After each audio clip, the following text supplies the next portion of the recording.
नमस्कार दोस्तों, मैं तपन कुमार झा आप सभी का बहुत स्वागत करता हूँ। हमारे आज की वीडियो में बात करने वाले हैं हमारी सीरीज़ को हमारे नेटवर्किंग सीरीज़ को आगे बढ़ाते हुए सीसीने सीरीज़ को आगे बढ़ाते हुए आज मैं टास्क देने वाला हूँ। काफ़ी दिनों के बाद मैं सीसीने के अंदर वाली वीडियो सीरीज़ के अंदर एक वीडियो डाल रहा हूँ मैं। तो बेसिकली ये आपका टास्क रहेगा और फिर मैं आगे रेगुलरली टॉपिक टू टॉपिक लेता रहूँगा। तो आज का टॉपिक जो रहने वाला है वो है असेसमेंट। आपका अभी तक जो अपन ने पढ़ा है उसके बारे में एक असेसमेंट आपको प्रिपेयर करना है, ठीक है ना। अगर आप इस चीज़ को कर पाए तो मतलब समझ जाओ कि जो मैंने पढ़ा है अभी तक आपको समझ में आ गया है। और अगर आप नहीं कर पा रहे हैं या फिर आप इसको करने में इशू आ रहा है, ट्रबल शूटिंग में इशू आ रहा है, तो फिर अपन ट्रबल शूटिंग कमांड्स के ऊपर बहुत डिटेल में काम करेंगे, ताकि अगर आपको समझने में कुछ इशू आया तो वो ट्रबल शूटिंग के थ्रू ही दूर हो पाएगा। तो आज जो नेटवर्क बनाने वाले हैं वो बेसिकली ऐसा नेटवर्क बनने वाला है, एक थोड़ा सा कॉम्प्लेक्स नेटवर्क बनाएंगे अपन, जहाँ पे बैकबोन रहेगा एक और कुछ सिस्टम्स को जोड़ेंगे अपन। और ये सेम नेटवर्क आपको अपने ही सिस्टम में डिज़ाइन करना है। डिज़ाइन करने के बाद आपको चेक करना है क्या इनकी ट्रबल शूटिंग जो है वो आप कर पा रहे नहीं कर पा रहे। कर पा रहे तो बहुत अच्छी बात है, और नहीं कर पा रहे तो आप मुझे कमेंट में बताएंगे कि तपन भाई इसकी ट्रबल शूटिंग हमसे नहीं हो पाई है।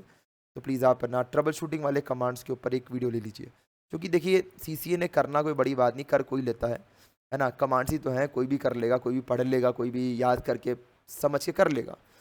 पर जब बात होती है कि क्योंकि जब आप कंपनी में जाएंगे ना तो कोई कंपनी आपको ये नहीं बोलने वाली कि देखिए आज हम अपना नेटवर्क स्टार्ट करने वाले। कुछ कंपनीज में ऑलरेडी बना हुआ होगा, उन्हीं को मैनेज करना होगा आपको। हो सकता है कि उस कंपनी में बना हुआ नहीं है, उस कंपनी में आपको बोला गया कि आपको चेंजेस करने हैं, तो बने हुए नेटवर्क में चेंजेस करना है। तो बेसिकली ट्रबल शूटिंग एक इंपॉर्टेंट पार्ट आता है। जो रॉ से नहीं कर रहा, जो चेंजेस कर रहा है, वहाँ पे ट्रबल शूटिंग काम आती है। ट्रबल शूटिंग आपको एक सीनियर लेवल का पर्सन बनाएगी नेटवर्किंग इंडस्ट्री के अंदर, क्योंकि सीनियर को मतलब पता है कि अगर कुछ भी इशू आएगा तो जूनियर उसको हैंडल नहीं कर पाएगा, सीनियर के पास जाएगा। तो एक लेट सपोज एक ऐसा नेटवर्क बना रहे हैं अपन, बिल्ड कर रहे हैं, जहाँ पे सिस्टम की आपस में कनेक्टिविटी है, ठीक है। इन सिस्टम को आप अपने हिसाब से अपने ही फॉर्म में कैसे भी जोड़ सकते हैं। ऐसा नहीं कि ये जिस फॉर्म में मैं जोड़ रहा हूँ उसी फॉर्म में जुड़ना चाहिए, पर क्वांटिटी इतनी रहनी चाहिए, ये ध्यान दें आप, क्वांटिटी यही रहेगी। उसके बाद आप ये कनेक्टिविटी आप चाहो जैसे कर सकते हैं, क्योंकि सबके सब आपस में इंटरलिंक्ड है। एक बैकबोन लाइन बना दी है मैंने बीच में और आपस में जोड़ दिया इनको।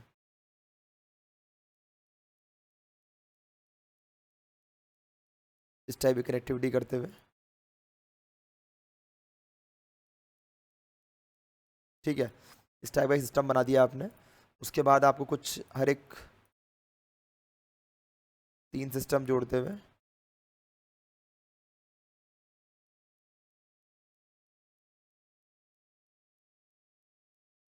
ठीक है, 3 सिस्टम हर सिस्टम पे जुड़ेंगे आपके। सबसे इंपॉर्टेंट बात होती है कि अगर आप सीसी ने प्रैक्टिस नहीं कर रहे हैं तो प्रैक्टिस करे बिना सीसी ने सीखना यूजलेस होता है, क्योंकि आपको कमांड याद नहीं रह पाएगी, आप भूल जाएंगे जल्दी कमांड, क्योंकि सीसी ने प्रैक्टिस वाला काम है।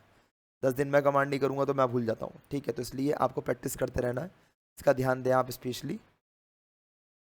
अब जब आप ये बड़ा वाला नेटवर्क करेंगे ना, ये इसमें आपको जाएगा अप्रॉक्सीमेटली आधा पौन घंटा मैक्सिमम खींच के। अगर इससे ऊपर ले रहे हो आप तो आपको एफिशिएंसी इंप्रूव करने की ज़रूरत है। मतलब आपको कमांड याद है पर आप उस तरीके से याद है जिस तरीके से होना चाहिए, तो फिर आपको एफिशिएंसी पे काम करना पड़ेगा अपनी।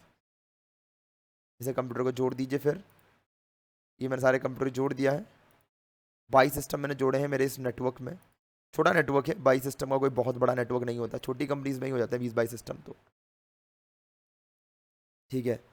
कुछ अपने यहाँ पे स्विचेस 10 स्विचेस के 10-11 स्विचेस के आसपास है हमारे पास।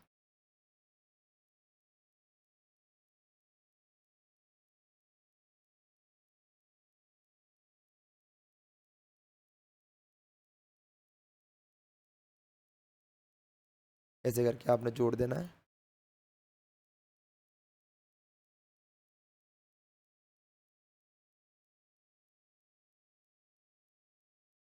थोड़ा टाइम लगेगा जोड़ने में, बट ठीक है। यही पेशेंस लेवल आपको सीसीएनए में चेक करना पड़ता है। जल्दीबाजी करोगे तो आपको कहीं ना कहीं कॉन्फ़िगरेशन में इशू आएगा। उसके बाद तरीका बताऊंगा मैं, एक यूनिक तरीके से इसको कन्फिगर करने का आपको, जो आपको पता चल जाए कि भाई ऐसे बड़े नेटवर्क को मुझे कैसे प्रैक्टिस करनी है। ये नेटवर्क मैं बना के दे रहा हूँ, ऐसे आप 3-4 नेटवर्क अपने मन से ही बना सकते हैं। कुछ भी पकड़ो, सिस्टम को आपस में जोड़ दो बस, और कनेक्टिविटी करना चालू कर दो।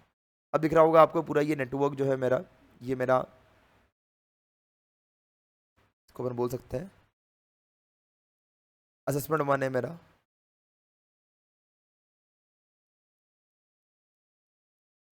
ठीक है। असेसमेंट 1 दिख रहा है ये आपका, और इसके अंदर जो अपन करने वाले हैं 1 हो गया आपका, ठीक है। अब क्या है, दे लेते हैं अपन यहाँ पे। तो यहाँ पे जो कंप्यूटर्स जो आप जोड़ रखे हैं, आपको बेसिक जो कॉन्फ़िगरेशन करनी है वो लिख देता हूँ मैं। क्या क्या आपको बेसिक बेसिक कॉन्फ़िगरेशन करनी है इसमें। थोड़ा बहुत ऊपर नीचे हो जाएगा, थोड़ा देख लेना एक बार आप। पहले आपको सब पे basic IP configuration on all system. देखिए जो नेटवर्क हमारा बनता है वो नेटवर्क है ना काफ़ी सीक्वेंशियल मैनर पे बनता है। ऐसा नहीं कि जब मर्जी पड़े कुछ भी उठा के कोई सी भी आईपी रेंज डाल दो। अगर एक बड़ा नेटवर्क है तो आपको सीक्वेंशियली मैनेज करना है। ये अगर अभी आप प्रैक्टिस के दौरान इस चीज़ ध्यान देंगे तो आपको फ्यूचर में काफ़ी बेनिफिट होगा।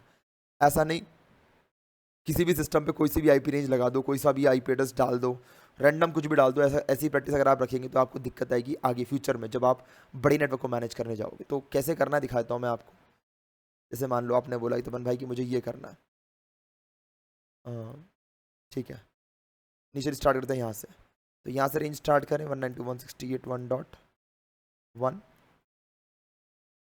इसको आप 10 से स्टार्ट करें। और भी बहुत से स्विचेस हैं, 1 2 तो 3 4 5 6 7 8 9 10 11 12 13 13 स्विचेस अप्रॉक्सीमेटली हमारे। तो आप 10 आई पी एड्रेस छोड़ मतलब 13 आई पी एड्रेस छोड़ दें, आप इसको स्टार्ट करें 100 से। ठीक है, ईजी रहेगा। 100 101। पहले आप बाहर लेबलिंग करें, वरना क्या हो जब जब आप इसकी ट्रबल शूटिंग मान लो कोई इशू आ गया आपको बीच में, तो आपको बार बार सिस्टम के अंदर जाना पड़ेगा चेक करने के लिए उसका आईपी एड्रेस क्या है।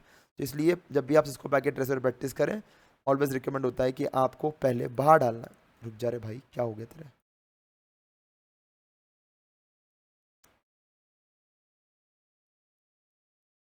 ठीक है, आपको क्या करना है, बाहर डालना है आईपी एड्रेस ऐसे करके।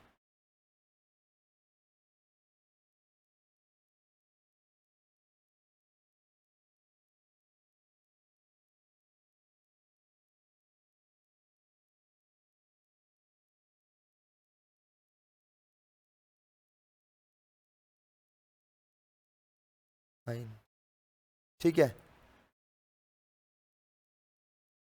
10 ऐसे करके आपको सारे पे डालना है जित 11 आएगा भाई।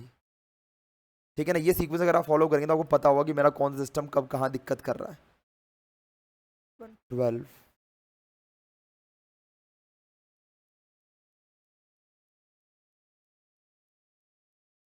13 14 मैंने इसी सीक्वेंस के अंदर भी जमा रखे हैं। 15 दूर कर देता हूँ मैं इसको, थोड़ा दूर दूर करना ताकि ना क्लीन नजर आए आप इसको। 16 17 18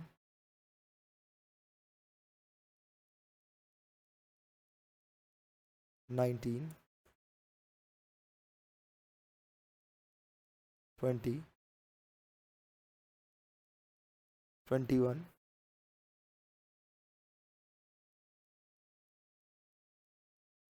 22 23। ठीक है, ऐसे आपको लेबलिंग करनी। पहला काम है आपको सारे सिस्टम पे बेसिक आईपी कॉन्फ़िगरेशन करनी है। तो आप इसका करना कैसे दिखाता हूँ मैं आपको। जो जो लोग शायद पहली वीडियो देख रहे होंगे ये वाली, उनके लिए भी इजी रहेगा। यहाँ पे जाना है आपको, डेस्कटॉप पे जाना है आपको, आईपी कॉन्फ़िगरेशन में जाके यही आईपी एड्रेस जो आपने यहाँ पे डाला वो आपको यहाँ डाल देना है। डिफ़ॉल्ट गेटवे डिफाइन करना है सब। अभी आपको सर डिफ़ॉल्ट गेटवे डिफाइन करने की कोई ज़रूरत नहीं है। अभी अपन राउटर को ऐड नहीं कर रहे इसके अंदर, ठीक है ना। और आप चाहो तो एक राउटर आप स्टार्टिंग में ऐड कर सकते हो, तो उसका आईपी एड्रेस भी डाल देना यहाँ पे। फिर सीरीज़ का पहला आईपी एड्रेस हमेशा राउटर का रहना चाहिए, जैसा अपन हमेशा बोलते हैं।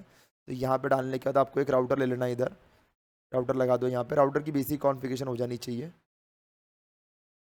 कनेक्ट कर देना है। ठीक है, ये आप जोड़ देना। अब इसका अगर आपको मैंने अभी राउटर वाला नहीं करा रखा तो आप रुक सकते हैं, ठीक है ना। और जिसको पता हो वो कर सकता है इसको, ठीक है ना। मैंने पोर्ट पे कॉन्फ़िगरेशन ऑलरेडी करा रखा है, तो एक बार आप देख लेना उसको।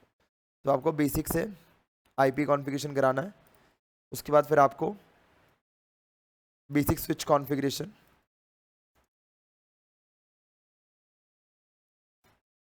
स्विच की spelling I switch configuration basic आपको करना है। फिर उसके बाद बेसिक कॉन्फ़िगरेशन के अंदर आपका वीलैन 1 को कॉन्फ़िगर करना अपन को। उसके बाद आपको VLAN 1 कन्फिगर करके आपको वहाँ पे टेलनेट और SSH आपको डालना ही पड़ेगा। तो SSH टेलनेट SSH दोनों आपको कन्फिगर करना है, ये आपको करना है, ठीक है ना। उसके बाद VLAN कॉन्सेप्ट को डालना है, VLAN क्रिएट करना है 10/20, ये 2 क्रिएट करने हैं अपन को, ठीक है। ये बेसिक पूरा काम हो जाना चाहिए आपका। राउटर की कनेक्टिविटी चालू करनी है, राउटर के पोर्ट पे IP असाइन करना है ताकि कोई भी ट्रैफिक जो है राउटर तक पिंग कर सके और ये पूरी कनेक्टिविटी आपस में एक्सेस हो सके, ठीक है। तो ये पूरा आपको करना है। VLAN करने से पहले बता दूं मैं आपको, VLAN जो है सबसे लास्ट में करना है क्योंकि उसके बाद फिर कम्युनिकेशन जो है ना दिक्कत आएगी आपको। तो VLAN करने से पहले जब आप टेलनेट SSH कर लें तो आपका टास्क क्या रहेगा, आप कैसे वेरीफाई करेंगे कि आपने प्रॉपर बना लिया है। तो उसके लिए क्या करना है आपको, इस वाले सिस्टम से मतलब 10 से आप है ना 8 को कॉल करो, आप 4 को कॉल करो, 3 को कॉल करो। अगर आप इसके अलावा मतलब इसके स्विच के अलावा आप सारे स्विच एक्सेस ले पा रहे हैं एक IP एड्रेस एक सिस्टम से, तो मतलब कि आपका नेटवर्क प्रॉपरली वर्क कर रहा है, आपने अभी तक की क्लासेस जो हैं वो प्रॉपर समझी है और इम्प्लीमेंट कर पाए। अगर आपको ये करने में इशू आ रहा है तो मतलब कि आपने ढंग से वीडियोस नहीं देखी है, ढंग से प्रैक्टिस नहीं करी है। तो मैं रिक्वेस्ट करूँगा एक बार वापस आप गो थ्रू करें वीडियोस को, जो कॉन्सेप्ट आपके लूज रह गए उसको प्रॉपर स्ट्रॉन्ग करें और फिर वापस से असेसमेंट करें। असेसमेंट को सेव कर लेना ताकि आगे दिक्कत ना आए, और सेव वाला कमांड मैंने बता रखा है ऑलरेडी, उसको जरूर फॉलो करना। ऑलरेडी सारे कमांड्स मेरी वीडियोज़ में दे दिए हैं, जाके चेक करना। असेसमेंट 1 है, जिसे आप कर लें प्लीज़ मुझे एक बार कमेंट में डाल दीजिएगा कि हाँ भाई मेरा हो गया। मैं देखना चाहता हूँ कि मैंने जो पढ़ाया है कितने बच्चे उससे सीख पा रहे हैं, कितने बच्चे उससे कर पा रहे हैं। अगर आपने ये कर लिया तो कॉन्ग्रेचुलेशन, आपने एक काफ़ी हद तक है ना स्विचिंग वाला पार्ट जो है वो कर लिया। यही इतना नहीं होता है पर ये बेसिक तो आना ही चाहिए सबको, मतलब कम से कम अगर सीखने कर रहे हो आप तो, ठीक है ना। तो अगर आप इसको पहली बार में अटैम्प्ट में कर लेते हैं बिना कोई ट्रबल शूटिंग के तो बहुत अच्छी बात है, आपने अच्छे से पढ़ाई करी है। तब भी अगर मान लो आपको थोड़ा बहुत टाइम लगता है, अगर आपको 1.5-2 घंटा लगता है इसको करने में, तो आप ऑन एवरेज पढ़ रहे हो, प्रैक्टिस करने की और ज़रूरत है।